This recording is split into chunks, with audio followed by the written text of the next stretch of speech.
The gavel had just come down, sentencing the nanny to handcuffs for criminal negligence.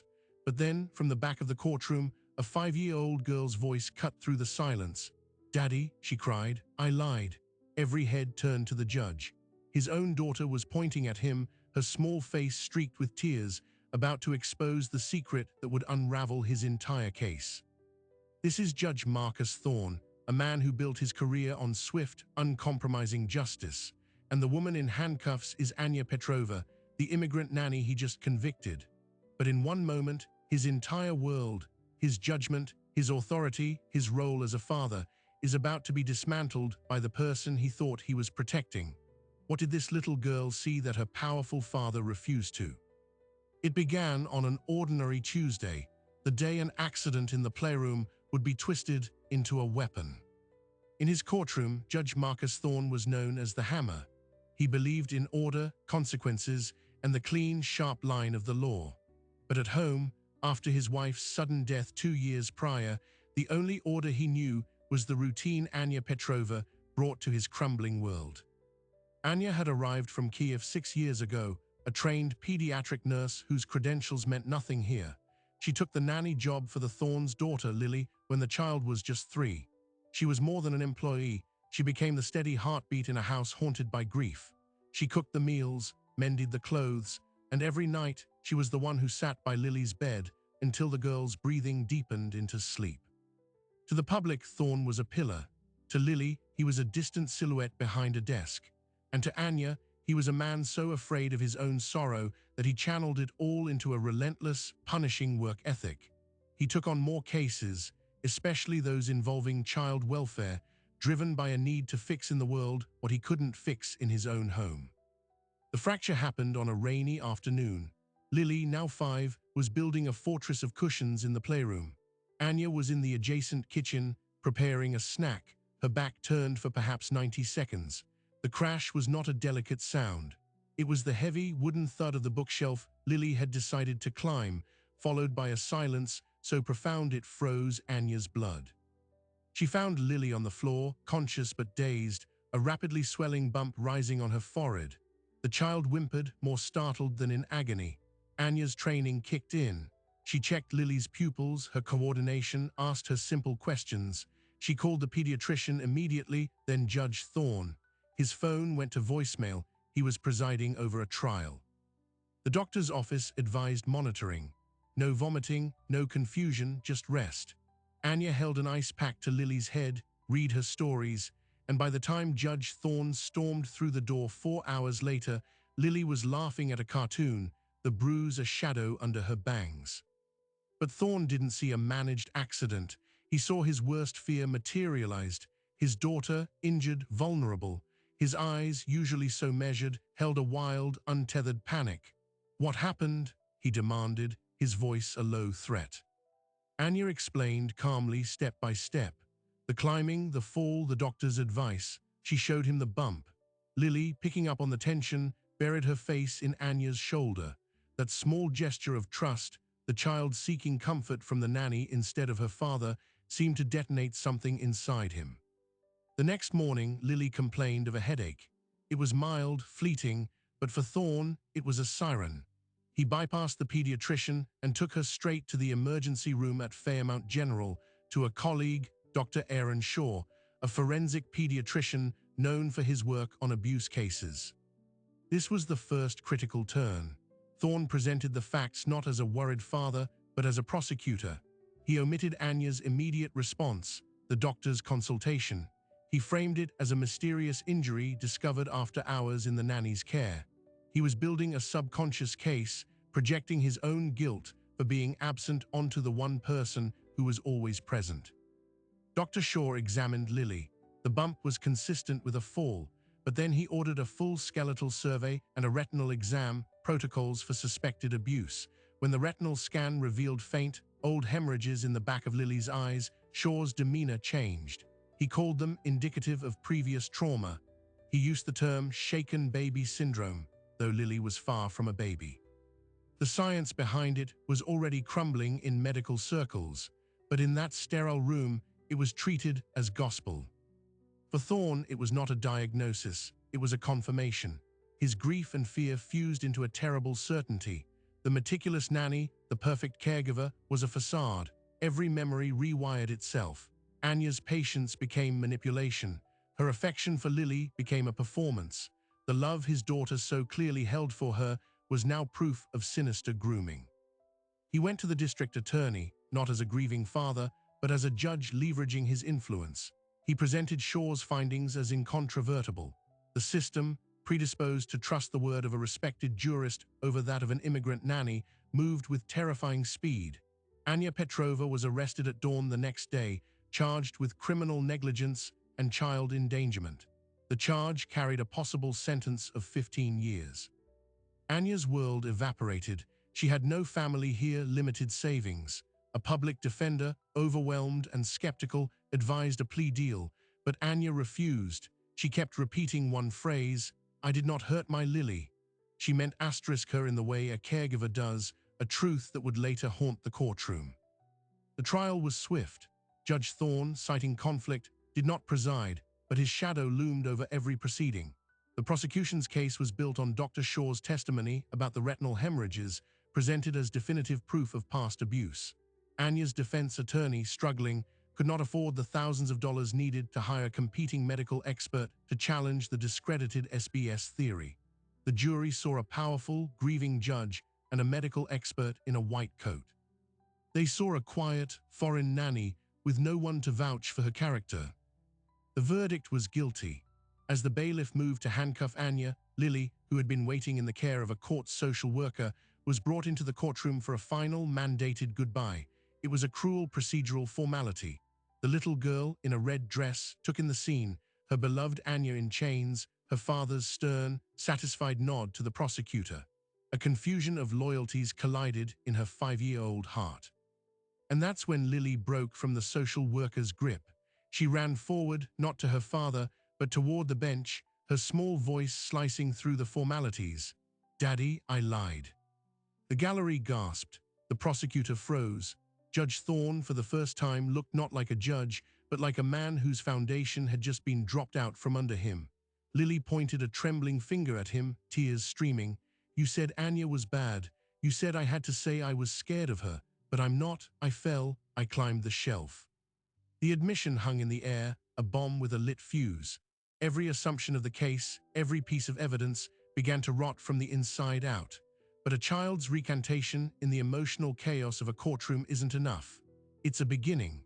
The real question was, what would a man who worshipped the law do when the law, built on his own lie, demanded he destroy an innocent woman? He had two choices: uphold the verdict, silence his daughter, and preserve his crumbling empire. Or do the one thing the Hammer had never done in his entire career, admit he was wrong. For 3 seconds, the courtroom was a frozen painting of shock. Then chaos erupted. Reporters scrambled. The bailiff hesitated, his hands still on Anya's cuffs. And Judge Marcus Thorne did the only thing his judicial training could compute. He slammed his palm on the bench and shouted for order in a voice that cracked with something other than authority. He called an immediate recess. His mind, usually a chamber of logical procedure, was a screaming static. He swept Lily into his arms, ignoring her protests, and barricaded himself in his chambers. The little girl sobbed into his shoulder, repeating her confession between gasps. "I climbed, Daddy. I fell. Anya didn't do anything. You made me scared." The word "made" was a dagger. He had questioned her after the accident, yes. Pushed her in his fear to remember if Anya had ever been rough, if she had ever shaken her. He framed the questions not as an inquiry, but as a search for validation. A child, desperate to please a distraught parent, can weave truth and suggestion into a single, terrible tapestry. Lily had given him the answers she thought he wanted. The social worker assigned to Lily during the trial was summoned. Under Thorne's frantic, unjudge-like questioning, she admitted Lily had been withdrawn, had repeatedly asked when Anya was coming back, and had drawn pictures of the three of them together. None of this, the worker said softly, matched the profile of an abused child terrified of her perpetrator. It matched the profile of a child grieving a sudden, inexplicable loss. Thorne's next call was to Dr. Aaron Shaw. His voice was no longer that of a colleague, but of an interrogator. "The retinal hemorrhages, Aaron, Are they definitively asterisk diagnostic of abuse, not suggestive, definitive? Shaw's hesitation was a universe of doubt. Marcus, in the context of the history presented. I am not giving you context, Thorne roared, then lowered his voice, conscious of Lily in the next room. I am asking you a medical question. Can those hemorrhages be caused by anything else? A fall, for instance? The silence stretched. There is emerging literature, some rare genetic conditions, certain deficiencies. A significant impact could potentially, but Marcus, you said there was no history of trauma. I was wrong, Thorne said, the admission tasting like ash. There was a trauma, a witnessed fall from a bookshelf, the day before you examined her. Shaw's breath hitched audibly. You didn't disclose that. Would it have changed your diagnosis? Another pause, longer this time. It would have complicated the picture. It would have demanded a differential diagnosis. The standard of care, Shaw trailed off, and in that silence, Thorne heard the crumbling of his own certainty. He hadn't sought a diagnosis. He'd sought a weapon, and Shaw, perhaps sensing the judge's need for certainty, had handed him one wrapped in medical authority. Thorne hung up. He stared at his hands, the hands that had signed warrants, passed sentences, and now had signed away an innocent woman's liberty. The system he revered was a machine, and he had just fed it a lie. The machine, obedient and cold, had produced a guilty verdict. He had to stop it. Now, he stormed back into the courtroom where Anya still sat, manacled, a statue of despair. The prosecutor, a woman named Carla Vance, was waiting, her expression a mix of professional concern and barely concealed triumph at the dramatic turn. Your Honor, Vance began, the child's outburst, while dramatic, is unreliable. She's confused, under stress. It doesn't invalidate the medical evidence. Thorne didn't sit. He stood before the bench, addressing the room. I am recusing myself from all further involvement, and I am moving for an emergency stay of sentencing and a motion for a new trial based on prosecutorial misconduct and newly discovered evidence. The gasps this time were louder. Vance turned pale. Your Honor, you can't be serious. What misconduct? Mine, Thorne said, the word absolute. I withheld exculpatory evidence from the defense. I knowingly provided incomplete and misleading information to the examining physician, which resulted in a biased medical opinion presented to this court as fact. He was not just attacking the verdict. He was burning his own reputation to the ground, the legal equivalent of throwing himself on a grenade. Vance stared, understanding dawning. Her win, her career-making conviction, was about to evaporate in a scandal that would taint everyone involved. But the machine resisted. The presiding judge, brought in to handle the emergency motion, was skeptical. A child's recantation, especially under such emotional circumstances, was notoriously fragile. A judge's sudden crisis of conscience was not, in the eyes of the law, new evidence. The motion was denied. The sentence would proceed. Anya would be transferred to the county jail to begin her term. Thorne watched helpless as the bailiff led Anya away. Her eyes met his for a final second. There was no hatred in them, only a profound, exhausted sorrow. It was a look that condemned him more than any scream of rage ever could. This was the first major pivot. The law, the institution he had served, was now his adversary. It valued finality over truth, procedure over justice. To save Anya, he would have to fight the very system he personified. He could not be a judge anymore. He had to become something else. A detective, an advocate, a whistleblower.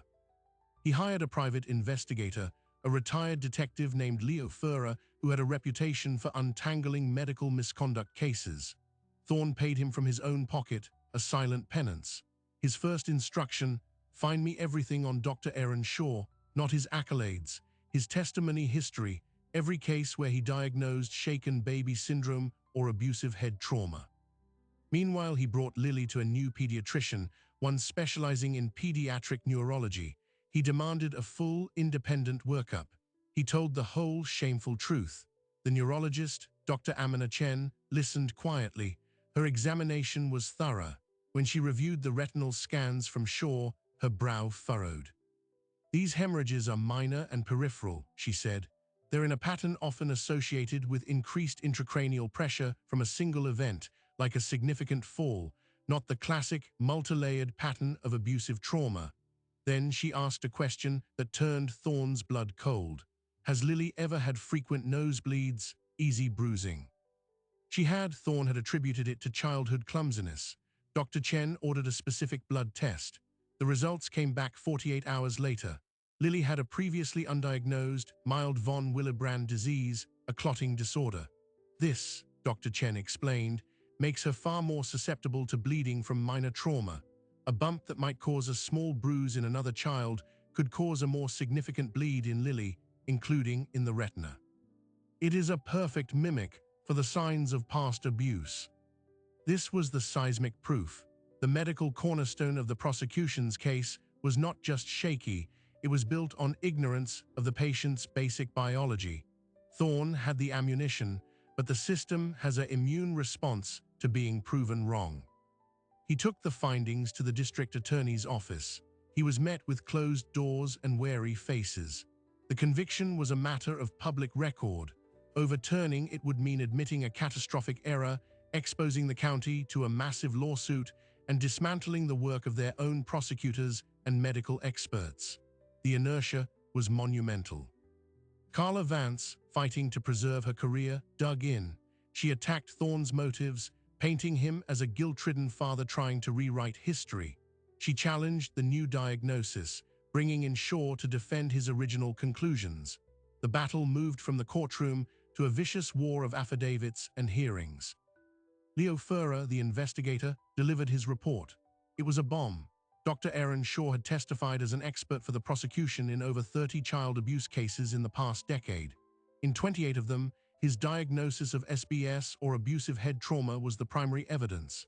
He was a professional witness, paid handsomely by the state. And in at least 4 of those cases, convictions had later been overturned or seriously questioned due to evolving science. Shaw wasn't just a doctor, he was a cog in a conveyor belt of certainty, a conveyor belt that was now known to be faulty. Thorne had not been a unique victim of error, he had been a participant in a systemic failure. The story leaked to the press. Judges doubt Rock's Nanny conviction, medical evidence in child abuse case questioned. The scandal, once contained within legal circles, was now public. Thorne became a pariah to his colleagues and a hero to advocates fighting wrongful convictions. His home was picketed by both sides, those calling him a corrupt judge covering his tracks, and those holding signs that read, "Free ANYA." Through it all, Lily was deteriorating. The stress, the media, the upheaval manifested in night terrors and regression. She stopped speaking in full sentences. She asked for Anya every night. Thorne's quest for redemption was destroying the very child he thought he was protecting. He visited Anya in jail. She sat behind thick glass, thinner, her light extinguished. "I am so sorry," he said, the words utterly inadequate. She nodded slowly. "Lily," she whispered, "how is my Lily?" That she asked about the child, even now, shattered him. "She's not well, she needs you." A single tear traced a path through the dust on Anya's cheek. "Then you must be stronger for her than you were for me, Judge." It was the worst rebuke he could have received. He left knowing time was running out on 2 fronts. The legal appeals were moving at a glacial pace, and Lily was fading before his eyes. He had the truth, but truth, he was learning, is not a key that instantly unlocks prison doors. It is a battering ram, and you need the strength to swing it. And then the bridge to the next catastrophe arrived. It was a call from the jail warden. Anya Petrova had been found unconscious in her cell. She was being rushed to the infirmary. Preliminary indication, a severe allergic reaction, but she had no known allergies. Someone inside, someone who saw her as a child-abusing monster who had humiliated the legal system, had decided to take justice into their own hands. Thorne drove to the county jail like a man possessed, running red lights, his mind a frantic loop of worst-case scenarios. This wasn't a legal setback, this was physical. Someone had tried to harm Anya, and he knew with chilling certainty that it was because of him, because of the target he had painted on her back, by publicly challenging the conviction. He was barred from the infirmary. A stone-faced corrections officer told him it was an internal matter. Thorne, using the last shreds of his judicial authority, threatened to have every local news van parked at the gates in 10 minutes. They let him into a waiting area. The doctor, a weary county employee, was blunt. Anya had gone into anaphylactic shock. Her throat had begun to close. They'd used epinephrine to save her life. The cause, a severe allergic reaction to peanuts. But she has no peanut allergy, Thorne stated, remembering her meticulous dietary habits. The doctor shrugged. She does now. Trace amounts were found in her dinner tray. Could be cross-contamination in the kitchen. It happens. Thorne didn't believe in coincidences anymore. He demanded to see the tray, the packaging, the kitchen logs. He was refused. He called Leo Furrer, his investigator, and gave him a new, urgent task. Get me the personnel records for the kitchen and the guards on her block. Look for any connections to the DA's office, to Shaw, to anyone with a vendetta. While Furrer dug, Thorne did the only thing he could. He sat by the phone in his dark study, waiting for updates on Anya's condition and trying to soothe the terrified Lily. The little girl had seen the news report about the jailhouse incident on a muted TV in the other room. She now curled in his lap, shivering, asking if Anya was going to die like Mommy did. The parallel was a gut punch. His failure was becoming a haunting, a recurring pattern of loss. Furrer's call came at 3 a.m. His voice was grim. Marcus, it's not a connection to the DA. It's simpler and uglier.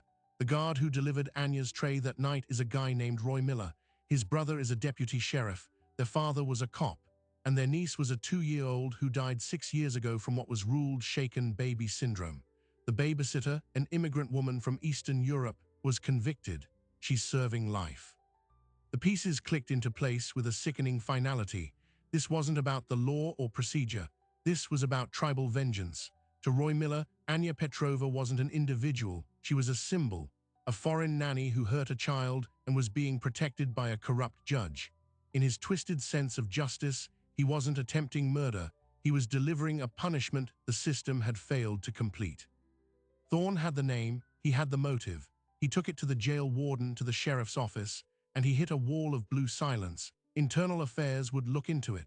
The tray had been incinerated as medical waste. Without definitive proof, it was Miller's word against a disgraced judge's hunch. The system closed ranks to protect its own from scandal. Thorne realized the conspiracy wasn't a shadowy group. It was the inertia of institutional self-preservation. It was easier to let an innocent woman be poisoned than to admit a guard was a would-be killer. This was the "it gets worse" moment. The threat was no longer abstract or legal. It was in the food, in the air, inside the walls of the place where Anya was trapped.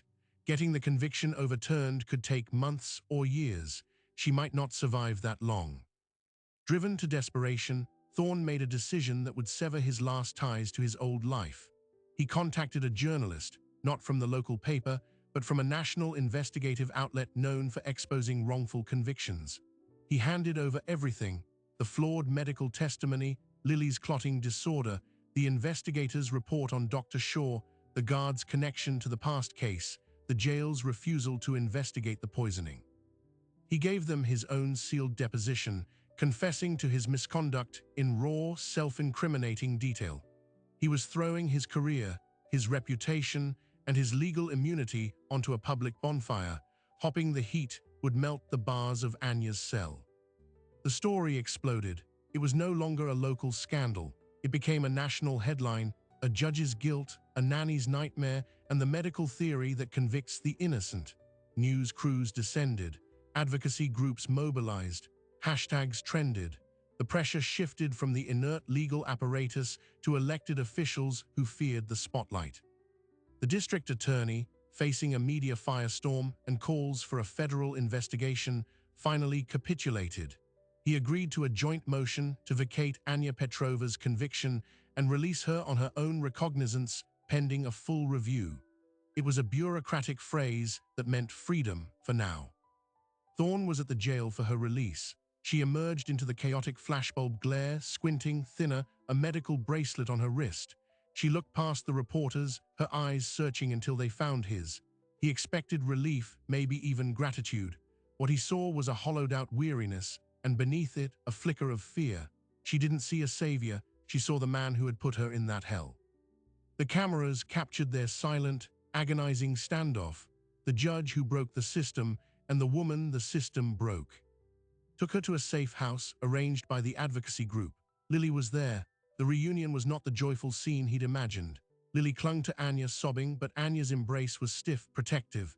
She was comforting the child while watching Thorn, the way one might watch a dangerous animal that had momentarily stopped attacking. The trust was gone, replaced by a permanent, instinctual caution. He had wanted to fix things, but some breaks cannot be welded back together. They can only be managed. And just as he thought the tidal wave was receding, the second-order consequence hit. The State Judicial Conduct Commission served him with formal charges. They were not charging him for his original error, but for his subsequent actions: gross misconduct, abuse of office, willful violation of judicial canons for leaking confidential information to the press, and attempting to intimidate jail officials. The system, unable to punish itself for the wrongful conviction, was now mobilizing to punish him for exposing it. He was suspended from the bench. His photograph was stripped from the courthouse wall.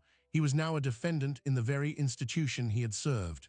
The irony was exquisite and cruel. To the public, he was a tragic hero. To the legal establishment, he was a traitor who had washed their dirty linen in public. The final blow came from where he least expected it. Lily's night terrors escalated. One night she woke screaming, clutching her head. She was burning with fever, disoriented. Thorn rushed her to the hospital. The diagnosis was not a simple virus. It was a severe psychosomatic episode, a physical collapse triggered by extreme, sustained trauma. Her little body, under the weight of guilt, confusion, and loss, was simply giving up.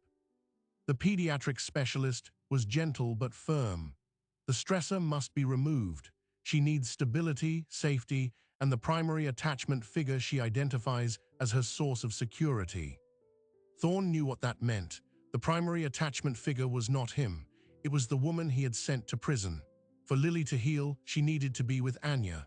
And for that to happen, Anya needed permanent safety, stability, and a guarantee that the legal nightmare was truly over.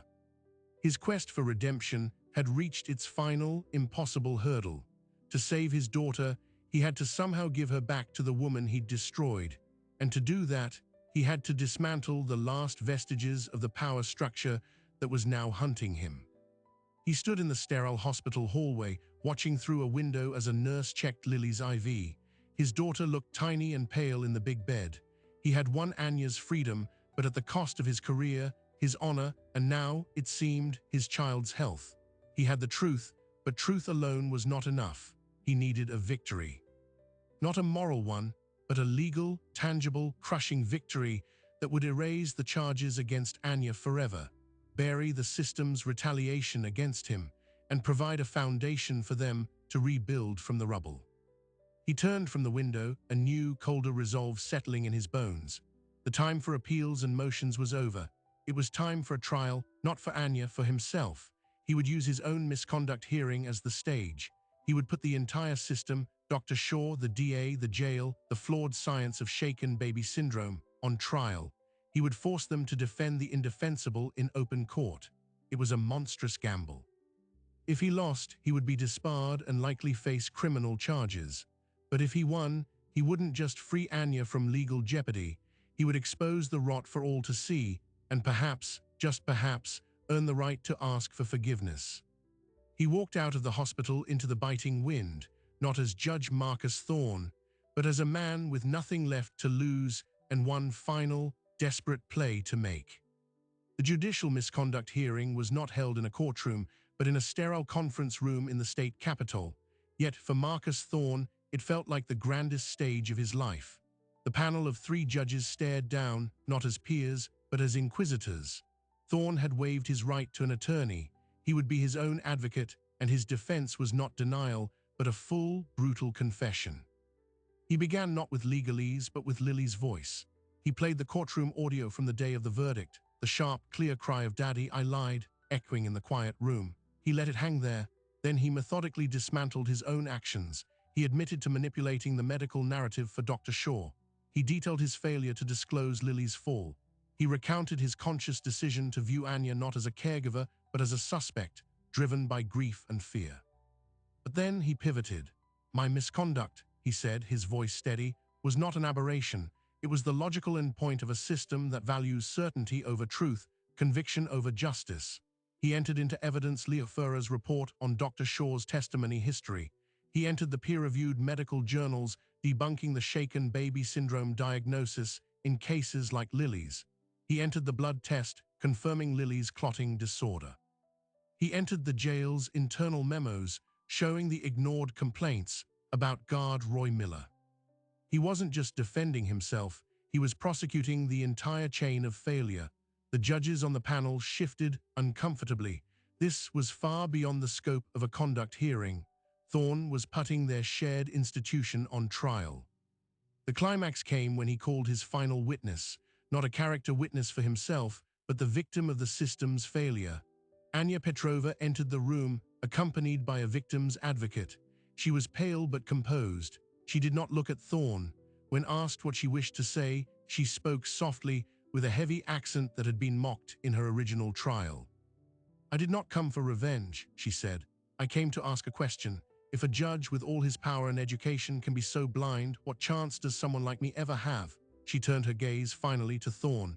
"You asked for my forgiveness in the jail. I did not give it, not because I hate you, because your guilt was a wall between us.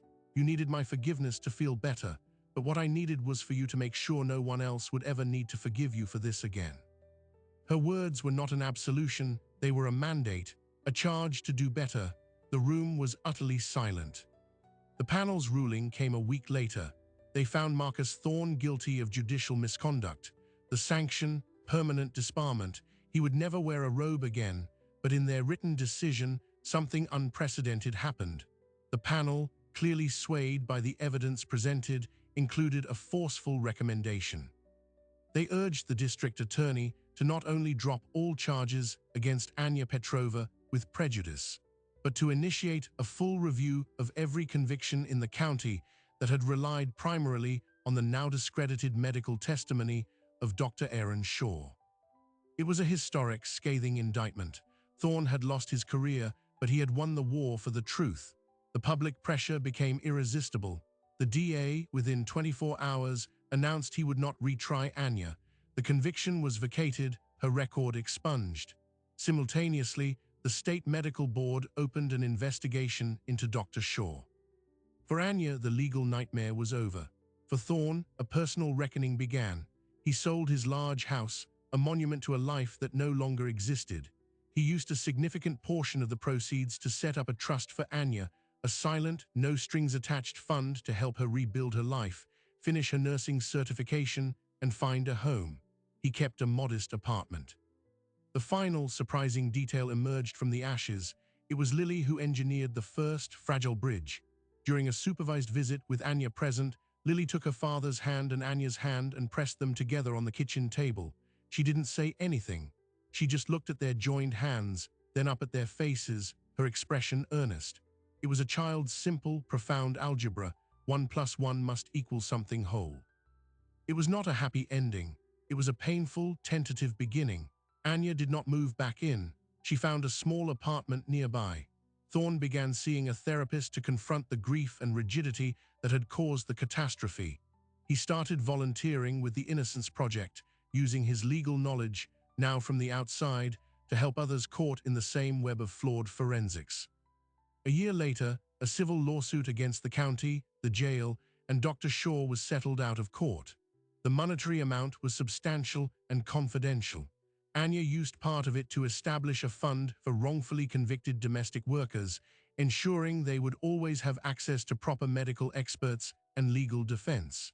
She named it Lily's Fund. One afternoon, Thorne picked Lily up from Anya's apartment. The two women were in the garden planting flowers. Lily's hands were dirty, her laughter easy. She ran to him, chattering about bees and blossoms. Anya stood, wiping her hands on her jeans. She offered a small, cautious smile, not the warm, open smile of before, but something new, something earned. It was the first time she had smiled at him since before the fall. He knew then that forgiveness was not a destination, but a long, slow road they would have to walk, with Lily leading the way. He had sought redemption in the grand gesture of a courtroom battle, but it was being offered instead in these quiet, ordinary moments. a shared concern for a child's happiness, a mutual respect for the damage done, and a commitment to never look away from the truth again. The system had been forced to change. Review committees were formed, medical protocols updated. But the real change was in the three of them: the judge who learned to doubt, the nanny who survived, and the little girl who, in the end, told the truth that saved them all. Their story became a cautionary tale in legal circles and a beacon for the wrongfully accused, proof that even the most rigid structures can fracture, and that sometimes the smallest voice can bring them crashing down. The story of Judge Thorne and Anya Petrova is more than a dramatic courtroom reversal. It's a powerful case study in how our most deeply held beliefs about justice, about safety, about who we can trust, can become the very blindfolds that prevent us from seeing the truth. We are wired to believe in systems, in the infallibility of experts in white coats, in the impartiality of a judge's robe, in the idea that if someone is accused, especially by a powerful authority, they must be guilty. This case shows what happens when that wiring shorts out. A medical theory, once gospel, is revealed to be flawed. A pillar of the community is revealed to be a grieving, flawed man. And the person at the bottom of the social ladder, the immigrant, the domestic worker, is revealed to be the most morally sound of all. This isn't an isolated incident. The research we drew from for this narrative is starkly real. Since the 1990s, over 200 convictions based on shaken baby syndrome have been overturned or seriously questioned. Thousands of caregivers, mostly women, many immigrants, have faced the terrifying machinery of prosecution based on science that the legal world was slow to catch up with.